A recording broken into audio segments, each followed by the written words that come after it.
ડેડિયાપાડાના ધારાસભ્ય ચૈતર વસાવા જેલમાં બંધ છે. તેમના કટ્ટર હરીફ મનસુખ વસાવા પણ તેમના પ્રત્યે સહાનુભૂતિ દર્શાવી રહ્યા છે અને ભાજપ પર વરસ્યા છે ગોપાલ ઇટાલિયા.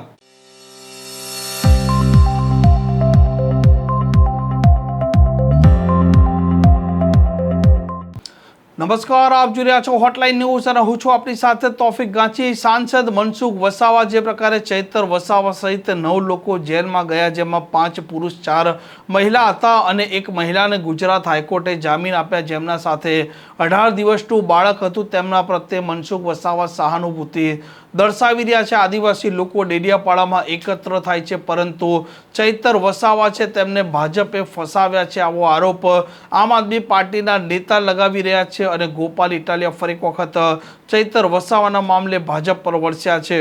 જે ગુજરાતમાં કોઈને કલ્પનાય નહોતી કે ભાજપ અને કોંગ્રેસ સિવાયની પાર્ટી ગુજરાતના લોકો માટે ઊભી થશે, લડાઈ લડશે, મજબૂત બનશે, એવો વિશ્વાસ નહોતો ગુજરાતમાં. ન્યા ચૈતર વસાવા જેવો એક શક્તિશાળી કદાવર બાહુબલી માણસ ધારાસભ્ય તરીકે ઉભરી આવ્યો ને આખા આદિવાસી સમાજને એક નવી આશા અને હિંમત આપવાનું કામ કર્યું. આદિવાસી સમાજ ખેતી અને પશુપાલન સાથે સંકળાયેલો સમાજ છે. વર્ષોથી આદિવાસી સમાજનું શોષણ થયું. આદિવાસી વિસ્તારોની અંદર નત નવા કંપનીના માણસો જે આદિવાસીઓની જમીન પચાવી પાડી અને આદિવાસી સમાજને વિસ્થાપિત કરવાનું કામ કરતા હતા.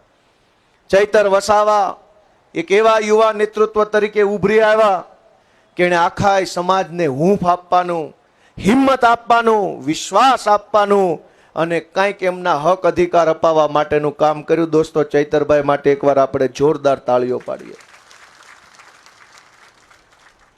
ગમે તેવા વ્યક્તિને લોભ લાલચમાં નાખીને તોડી નાખવાનું કામ ભાજપ કરે છે. એવા સમયમાં ચૈતર વસાવાએ જેલમાં જવાનું પસંદ કર્યું, પણ ઝૂકી જવાનું પસંદ નથી કર્યો. એવો નેતા ગુજરાતને આપવાનું કામ આપણા સૌની આમ આદમી પાર્ટીએ દોસ્તો કરેલું છે કે ઝૂકે નહીં. જેલમાં જવું મંજૂર છે પણ ઝૂકવાનું મંજૂર નથી. આજ એવો નેતા ક્યાં?